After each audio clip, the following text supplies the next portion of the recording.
बिस्मिल्लाहिर्रहमानिर्रहीम, अस्सलाम वालेकुम, welcome back to medical course. तो आज हम स्टार्ट करने लगे हमारे जनरल फिजिकल एग्जामिनेशन। तो NRE2 में आपका जनरल फिजिकल एग्जामिनेशन का एक स्टेशन कभी कभार आ जाता है। तो जो जनरल फिजिकल एग्जामिनेशन है इसको हम स्टेप बाय स्टेप करेंगे ताकि आपको याद रहे, ठीक है। जनरल फिजिकल एग्जामिनेशन में जब भी आप स्टार्ट करेंगे, ठीक है, तो ऑलवेज जब भी आपने फिजिकल एग्जामिनेशन करना है, ये तो हमारा वैसे जनरली फिजिकल एग्जामिनेशन है ना, तो अगर आप रिकॉर्डिंग एग्जामिनेशन कर रहे हो, रेस्पिरेटरी कर रहे हो और ये GAT एग्जामिनेशन कर रहे हो, अगर एग्जामिनर आप साथ आपको कमांड दे देता है डू द रेलिवेंट एग्जामिनेशन, तो रेलिवेंट एग्जामिनेशन अगर आप एब्डोमेन कर रहे हो तो आप एब्डोमेन की सारा एग्जामिनेशन कर लो कि जब रेलिवेंट पे आओगे ना तो ऑलवेज स्टार्ट फ्रॉम हैंड, आपने हैंड स्टार्ट करना है। रिकॉर्डिंग कर रहे हो तो इस तरीके से आपने सारे स्टार्ट करना है। तो GPE जनरल फिजिकल एग्जामिनेशन जब भी आप करते हैं तो आप देखते हैं कि पेशेंट जब आपके पास आएगा वहाँ पे एग्जामिनेशन में तो एग्ज़ाम में तो पेशेंट आपके पास अवेलेबल होगा, वहीं पे बैठा होगा। लेकिन जब आप हॉस्पिटल में, वार्ड में, कहीं पे जनरल फिजिकल एग्जामिनेशन परफॉर्म करते हैं तो जब पेशेंट आपके पास लाया जाता है या आता है तो सबसे पहले आप पहले उसमें क्या देखते हैं, उसकी जनरल अपीयरेंस, ठीक है। जनरल अपीयरेंस पेशेंट की देखते हैं कि आया कि वो ठीक है, वेल है, माइल्ड इल है, ये सीवियर इल है, is he well, is he mild ill, is he severe ill, ठीक है। तो हमने देख लेते हैं जनरल अपीयरेंस। दूसरी चीज़ हमने देखनी है कि कॉन्शियस लेवल, पेशेंट का कॉन्शियस लेवल कैसा है, ठीक है। Is he alert, fully alert, तो फुली अलर्ट है, कंफ्यूज तो नहीं है, या अनकॉन्शियस तो नहीं है, ठीक हो गया। तीसरी चीज़ हमने देखनी होती है इसमें पेशेंट की फिज़ीक में दो चीज़ें देखेंगे आप, इसकी हाइट और इसका वेट में क्या होगा, वेट में थीन पेशेंट तो नहीं है, एवरेज तो नहीं है, या ओबीज तो नहीं है, हाइट में टॉल तो नहीं है, एवरेज तो नहीं है, स्मॉल हाइटेड तो नहीं है, ठीक है। तो ये चीज़ें आपने देखनी होती। उसके बाद आपने पेशेंट के हमने फिजिकल एग्जामिनेशन स्टार्ट कर देना है। फिजिकल एग्जामिनेशन में ऑलवेज स्टार्ट फ्रॉम हैंड, तो हम सब ऐसे हम स्टार्ट करते हैं एग्जामिनेशन हमारा, ठीक है। तो सबसे पहले हमने ग्रेटिंग करनी है, पेशेंट को अपना इंट्रो करवाना है, उससे कंसेंट लेना है, उसको प्रोसीजर एक्सप्लेन करना है कि आप जो करने जा रहे हो क्यों कर रहे हो, उससे क्या फ़ायदा है, ठीक हो गया। तो हम स्टार्ट करते हैं। अस्सलाम वालेकुम जी, मेरा नाम डॉक्टर जैन एजाज है। आप अपना नाम बताइएगा। हुसैन अहमद। जी हुसैन अहमद, अपनी उम्र बताइएगा। 27। अच्छा हुसैन अहमद, आज मुझे ना आपकी जिस्मानी मायना करने के लिए कहा गया, ठीक है, तो ताकि आपकी मर्ज़ की तशख़ीस हो सके, ताकि वो उसका इलाज हो सके। तो दौरानी मायना हो सकता है आपकी कमीज़ हम थोड़ी सी ऊपर करें, तो क्या आपकी इजाज़त है? आप इस आराम से शुरू कर सकते हैं। तो always start from hand. Hussain Ahmed, आप बराए मेहरबानी अपने हाथ ऐसे कीजिएगा, ऊपर ऐसे कीजिएगा। तो जब भी आपने अपने हैंड एग्जामिनेशन स्टार्ट करने हैं, the first step is to check the shape of hand. आपने पेशेंट की शेप देखनी है, हैंड्स की शेप देखनी है कि आया कि वो नॉर्मल है या एबनॉर्मल है। जैसे कि हमारी क्लॉ हैंड है, क्लॉ हैंड बना हुआ होता है, ठीक है, या ऐप हैंड है, या हमारे पास स्पेड लाइक हैंड जो एक्रोमेगाली में जो बड़े बड़े हाथ हो जाते हैं, स्पेड लाइक हैंड, ठीक है। तो इस तरीके से आपने सबसे पहले क्या काम चेक करना होता है, the shape of hand patient की चेक करनी होती है। दूसरी चीज़, अब हम हैंड एग्जामिनेशन कर रहे हैं, हैंड एग्जामिनेशन में आप पहला क्या काम करेंगे, the shape of hand check करेंगे। दूसरा काम आपने चेक करना होता है पेशेंट की ग्रिप चेक कर लेनी होती है। पेशेंट की आपने पेशेंट का करेंगे, हुसैन अहमद मैं आपका ना हाथ पकड़ूंगा, आप मुझे आपकी तरफ खींचूंगा, ठीक है। तो आपने पेशेंट की ग्रिप चेक करनी होती है, क्योंकि एक आपके पास डिजीज़ है जिसको हम क्या बोलते हैं, मायोटोनिका डिस्ट्रॉफी का। उसमें पेशेंट की ग्रिप जो होती है वो स्ट्रॉन्ग होती है, तो वो आप छुड़वाना चाहें तो वो पेशेंट छोड़ता नहीं है। हैंड एग्जामिनेशन में आप पेशेंट की शेप ऑफ हैंड चेक कर लेंगे एंड द ग्रिप चेक कर लेंगे। The second thing is to check nails में सर अपने हाथ आगे दीजिएगा ऐसे। नेल्स एग्जामिनेशन में आप इंटरेस्टेड हैं टू चेक पेलर तो नहीं है, या सेनोसिस तो नहीं है, ठीक है। आप क्लबिंग चेक करते हैं, क्लबिंग चेक करने के लिए आपके पास एक साइन होता है, शामरोड साइन, ठीक है। वो चेक कैसे किया जाता है, सैन अपनी उंगलियों को ऐसे कीजिएगा, ऐसे, ये अंगूठा, अपनी अंगूठा ना करें ऐसे, सिर्फ अपनी उंगलियों को ऐसे करें, ठीक है। अभी ये देखिए, जो आपका ये शामरोड साइन होता है ना, यहाँ पे आपकी थोड़ी सी यहाँ पे ना स्पेस नज़र आ रही होती है उसके दरमियान, ठीक है। तो होता क्या है, जब क्लबिंग होती है तो वो स्पेस मिसिंग होती है उसमें, ठीक है, वो स्पेस मिसिंग होती है, तो आपने क्लबिंग चेक की। तो आगे चीज़ें आप चेक करते हैं, जी हाथ ऊपर ही रखें। नेल्स में आप चेक करते हैं to check any splinter haemorrhages, जो हेमरेजेस अंडर नेल बेड, तो जो आपके इन्फेक्टिव एंडोकार्डाइटिस का फीचर है, काइलोनाइकिया चेक करते हैं जिसमें आपकी स्पून शेप नेल बनी होती है, आयरन डेफिशिएंसी एनीमिया का फीचर है, ठीक है। तो अपनी नेल्स एग्जामिनेशन कर लें। नेल एग्जामिनेशन के बाद आप आते हैं फिंगर्स एग्जामिनेशन पे। फिंगर्स एग्जामिनेशन में आप पेशेंट की ना प्रोक्सिमल डिजिट्स को आप पैल्पेट करते हैं टू फाइंड एनी ऑक्सुलर नोड्स, ठीक है, जो पेनफुल पल्पी नोड होते हैं यहाँ पे, जो आपके इन्फेक्टिव एंडोकार्डाइटिस का फीचर है, ठीक हो गया। उसके बाद आपकी हैंड एग्जामिनेशन हो गया। उसके बाद आप आ जाते हैं पाम एग्जामिनेशन पे। चलिए मैं हाथ ऐसे कीजिएगा जी।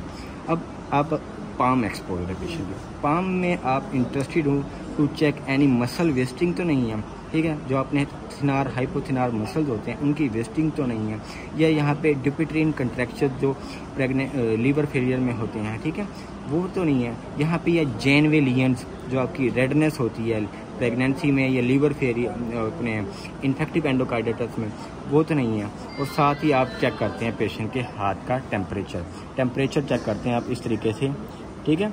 तो अगर जो उसकी पाम्स हों अगर वो कोल्ड हुई तो this is the sign of anxiety, अगर वो हॉट हुई तो this is the sign of hyperthyroidism. Palm examination के बाद आप नेक्स्ट आते हैं पेशेंट की पल्स पे आपने हमेशा पेशेंट की राइट रेडियल पल्स को कैलकुलेट करना होता है, ठीक है। और साथ ही आपने अपने वॉच पे देखना है कि पल्स को कैलकुलेट, पल्स में आप उसका रेट चेक करेंगे, उसका वॉल्यूम चेक करेंगे, उसका करैक्टर चेक करेंगे, ठीक है। तो आपने पल्स चेक कर लेनी है फॉर 30 सेकंड और उसको बता देना है, आपने अपने जहन में रख लेना है। इसके साथ ही राइट रेडियल पल्स चेक करने के बाद आप साथ ही यहाँ पे आप चेक कर लेते हैं रेडियो रेडियल डिले आप चेक कर लेते हैं। उसके बाद आपने हमेशा ना यहाँ से शुरू होने और ऊपर तक जाते ठीक हो जाए। उसके बाद रेडियल डिले के बाद आप चेक कर लेते हैं पेशेंट के आ जाते हैं हम क्यूबिटल फोसा पे आके हमने यहाँ पे क्या करना है। अब जब आप यहाँ पे आ जाएंगे तो यहाँ अब आपने चेक करना है बीपी चेक करने से पहले आप एक और काम करते हैं, आपने क्या करना होता है, पेशेंट का थर्मामीटर प्लेस कर देना होता है उसकी लेफ्ट एक्सिला में, ताकि आप उसका टेम्परेचर भी मिले।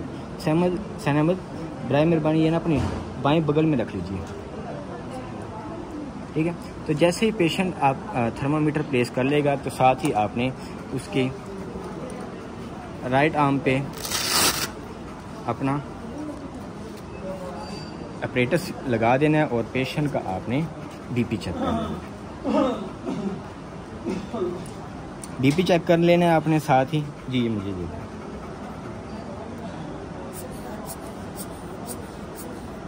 ठीक है, साथ ही आपने पेशेंट का यहाँ पे बीपी चेक कर लेना है। जैसे आप बीपी चेक कर लेंगे तो आपने पेशेंट का थर्मामीटर यहाँ से पेशेंट को कह के रिमूव करा देना। जी सैनमद मुझे दे दी, थर्मामीटर दे दी। यहाँ पे थर्मामीटर दे के आपने उसका टेम्परेचर चेक कर लेंगे। उसके बाद क्यूबिटल फोसा से आप ऊपर चले जाएंगे हमारे पेशेंट के एक्जिला में जाते ही ना तो एक्जिला में आप इंटरेस्टेड हो to check axillary lymph node, वहाँ पे लिम्फेडिनोपैथी तो नहीं है, ठीक है, लिम्फेडिनोपैथी तो नहीं है।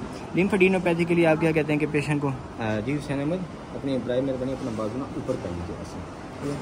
आपने बाजू जब भी पेशेंट का ऊपर करवाना है, कोई भी आप एग्जामिनेशन कर रहे हैं तो आप पेशेंट की वेलफेयर का ख्याल लाजमी रखिएगा ताकि उसको स्टेबल लाजमी करना है। अब पेशेंट का आपने एक हाथ से बाजू खुद पकड़ना है और उसकी उसकी जो ये राइट एक्जिला है उसके लिम्फ नोड्स को आपने पैल्पेट करना है अच्छे से। लिम्फ नोड्स को पैल्पेट करके एक साइड जी वो बाजू ऊपर कीजिएगा तो अपने लिम्फ नोड्स को पैल्पेट कर दें। लिम्फ नोड्स को पैल्पेट करने के बाद जी नीचे करते हैं, शुक्रिया आपका। अब एक्जिला से ऊपर आ जाएंगे हमारी हैंड नेक। अब नेक पे आप इंटरेस्टेड हो चेक करने के लिए कि वहाँ पे कोई इंगोज नेक पेन तो नहीं है, कोई नेक लंप या नेक स्वेलिंग तो नहीं है, ठीक है। तो आप पेशेंट की नेक को एग्जामिन करेंगे, पेशेंट की नेक को एग्जामिन करेंगे आप अच्छे से एग्जामिन करके फिर पेशेंट को लिटवा देंगे। पेशेंट को लिटा देंगे जी सैनमद का ड्राई मेहरबानी लेट जाएँ, ठीक है, लेट जाएँ और पेशेंट का सैनमद अपना मुँह तरफ उस तरफ कर लीजिए, ठीक है। तो इस तरह से वो 45 एंगल पे लेटा हुआ होगा और आपने उसकी जो आपकी JVP है चेक करनी है आया कि वो रेज तो नहीं है।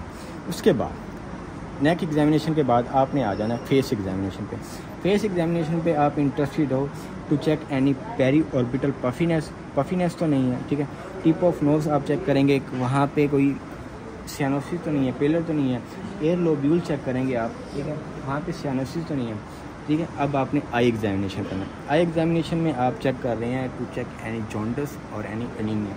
एनीमिया के लिए पेशेंट की आपने हमेशा लोअर कंजक्टिवा चेक करना है। जी सर, ऊपर देखिएगा ज़रा, तो आपने पेशेंट की लोअर कंजक्टिवा चेक करना है एनीमिया के लिए। ये इसी तरीके से दूसरी आँख में भी। उसके बाद जी सनामत आप नीचे देखिएगा, ये हम जॉन्डिस के लिए चेक कर रहे हैं, ठीक है। जो आई एग्जामिनेशन के बाद हमने ओरल एग्जामिनेशन करना है। सनामत अपना राइट पैर में मुंह खोलिएगा ज़रा जी, ज़ुबान बाहर निकालें, ज़ुबान अब ऊपर तालू को लगाएं, ठीक है। तो हम पेशेंट का ओरल कैविटी एग्जामिनेशन कर लेंगे, ठीक हो गया। लास्टली द सेकंड लास्टली आप पेशेंट की क्या करते हैं, यहाँ पे हम चेक कर लेते हैं। साथ में आप फेस ड्यूरिंग नेक एग्जामिनेशन में आप ना पेशेंट के जो हेड एंड नेक के हमारे जो लिम्फ नोड होते हैं उनको भी आप पैल्पेट कर लेंगे। तो उसके लिए आप पेशेंट के बैक साइड पे चले जाएंगे, ठीक है। सनामत यहाँ में आप थोड़ा सा दबाव दूंगा तो आपको किसी किस्म की तकलीफ नहीं होगी। अगर कोई दर्द वगैरह महसूस हो तो मुझे बता दीजिएगा, ठीक है।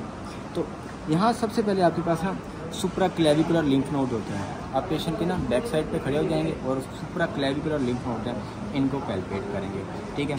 यहाँ पे हमारे टॉन्सिलर, यहाँ पे हमारे पैरोटिड, ठीक है, ये हमारे पास हैं प्री ओरिकुलर। उसके बाद कान के पीछे हमारे पास पोस्ट पोस्टीरियर ओरिकुलर, हमारे पीछे आ जाएंगे पोस्टीरियर ऑक्सीपिटल, ठीक है। फिर यहाँ हमारे पास सुपरफिशियल सर्वाइकल, एंटीरियर सर्वाइकल, ठीक है। इस तरीके से हमारे पास ये कि 10 से 12 हमारे पास लिम्फ नोड होते हैं नेक के, तो उनको हमने 1 बाय 1 पैल्पेट करना है। Next second lastly we have to check the sacral oedema. Sacral oedema के लिए पेशेंट को आपने एक्सपोज करना होता है, उसकी बैक को एक्सपोज करना होता है। लोअर बैक पे जाके आपने यहाँ लोअर बैक पे जाके आपने यहाँ पे देखना होता है to check any pedal sacral oedema तो नहीं है। यहाँ पे चेक करने के बाद आप लास्ट पे आते हैं पेशेंट की फुट एग्जामिनेशन पे। जिस समय अपने पाँव पर कीजिएगा,